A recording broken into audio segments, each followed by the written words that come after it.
Salut à tous! Accrochez-vous à votre siège les loulous car aujourd'hui on s'attaque à du lourd.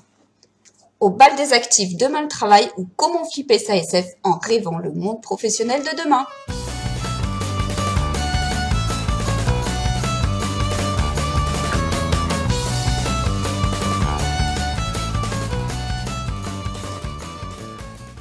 Ne faisons pas durer le suspense, cette anthologie de 12 nouvelles est une tuerie. En même temps, avec les noms au sommaire, on ne pouvait pas s'attendre à moins. Voici le pitch. Automatisation, revenu universel, précarité, évaluation, fin du travail, intelligence artificielle, ubérisation, burn-out, révolution numérique, management, etc. 12 fictions qui explorent les mutations du travail qui vient. On se situe évidemment dans de la science-fiction, de la SF qui fait cogiter, de la SF qui fait vibrer notre système limbique, de la SF sociale et humaniste, de la bonne science-fiction tout simplement. Dès les premières pages, ça envoie du lourd et ça ne s'arrête pas avant la 600e et quelques pages. Depuis, comme 360 millions de couillons d'ex-grands européens, je seek find. Je trime chaque jour comme une réfugiée climatique tout en cherchant un autre travail pour le lendemain. Et tu sais comment l'Académie française veut nous appeler? Ça existe encore ce truc-là? Des postuvailleurs. Qui postuvaillent. Elle vient d'inventer le verbe postuvailler pour remplacer seek finder, l'Académie française. Postuvailler. Néologisme, mot valise signifiant le fait de postuler en travaillant. Une belle robe framboisée et un nez très tanin. Tu fais quoi? Je farcis le site wines.biz d'avis dithyrambique sur le nouveau Beaujolais nouveau, cette pisse d'âne. 10 € le 30. Et toi? Des captcha pour Europeana. 20 € les 500 signes parce que c'est du cyrillique d'avant 1917. Je savais que le risque me servirait un jour. Non mais postuvailler, quoi. Pourquoi pas travailleuiller? Je parie qu'ils ont hésité entre les deux, les vieux bulots. Tu les imagines tout verts sous leur coupole, des gus qui n'ont pas cherché de travail depuis 60 ans? Je postuvaille, tu postuvailles. Et que vouliez-vous que je fisse? Que je chômasse? Non, que vous postuvaillassiez. Bande de Google Glass. Ne vous y trompez pas.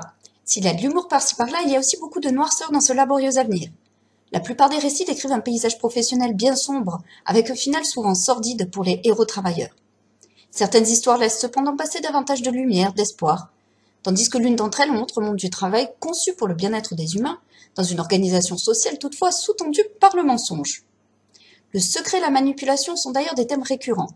La problématique du sens du travail qui revêt un rôle de paix sociale en est un autre.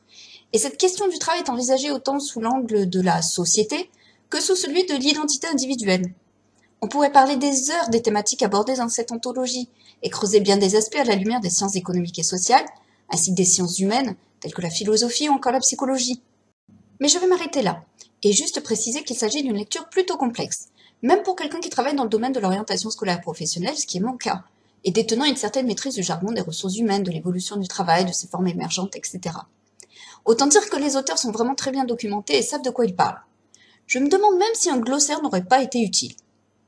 N'ayez toutefois pas peur d'aborder cet ouvrage, car à n'en pas douter, chacun pourra tirer parti de cette réflexion, parfois ardue, mais nécessaire voire salutaire, qui sous-tend ces fictions sur le futur du travail. La créativité est largement au rendez-vous, aussi bien sur le fond que sur la forme. Les nouvelles présentent des structures variées. On y trouve par exemple des codes, des tableaux, des pages de blog, des échanges de courriers, et même différentes versions d'une nouvelle avec les corrections proposées par des auteurs, éditeurs ou encore membres de la famille. Attendez-vous donc à être surpris de page en page. Enfin, que dire de la prose, sinon que chaque plume est singulière, admirable, puissante. Je me répétais, je ne veux pas tomber. Je ne veux pas tomber, non. Personne ne le veut. Mais il le faut bien. Chacun son tour, l'énergie est indispensable. La poussée nécessite du carburant. Si personne ne chute par accident, le grand chambellan vient faire le tri lors de la halte.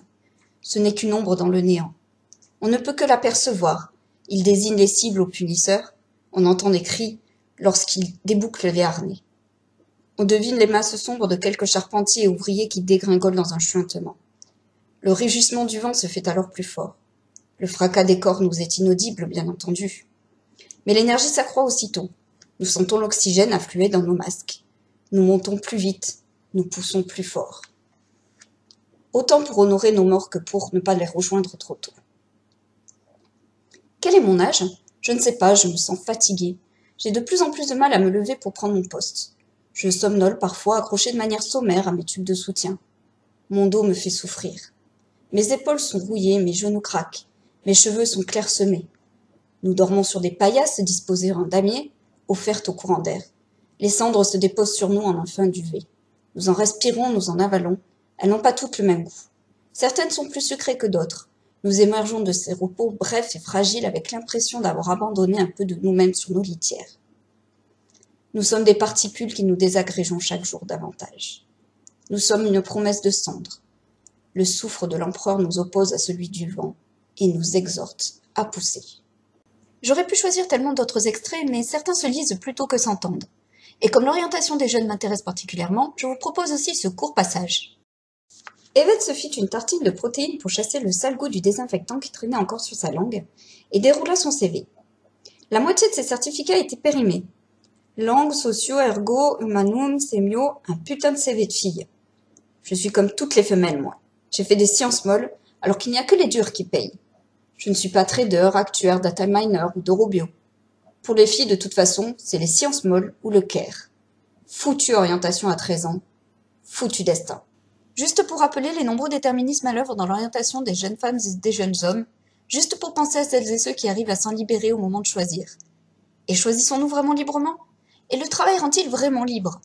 Juste enfin pour se dire que le travail est peut-être une part de ce que nous sommes, mais il n'en constitue pas pour autant le tout, hors d'une vision utilitariste de la personne humaine, où l'école ne serait là que pour préparer les gens à devenir de bons travailleurs, au service de la société. Bref, on pourra en discuter des heures et des heures.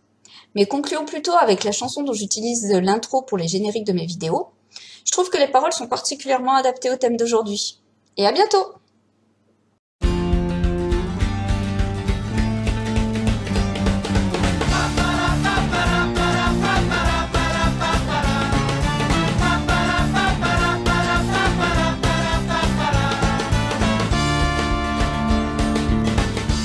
Pas aller à ses cours du matin parce qu'en quelque part il sait que ça lui sert à rien, qu'il a préféré s'aîner au salon étudiant plutôt que de se faire chier dans un prof emmerdant. Il fait sans ambition un deck en sciences humaines, un peu à reculons sans trop se donner la peine. Il voulait être comédien mais ses parents lui ont dit que c'était pas un bon chemin pour être heureux dans la vie.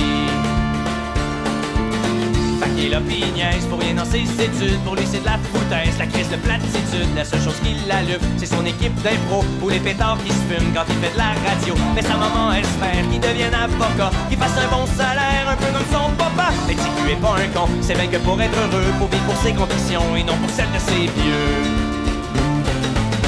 Pourquoi chercher un sens à toute leur connerie? TQ va tenter ta chance et mets ton chemin dans la vie. Parce qu'au fond le vrai plaisir, c'est peut-être juste de pas savoir comment qu'elle va finir ta petite histoire.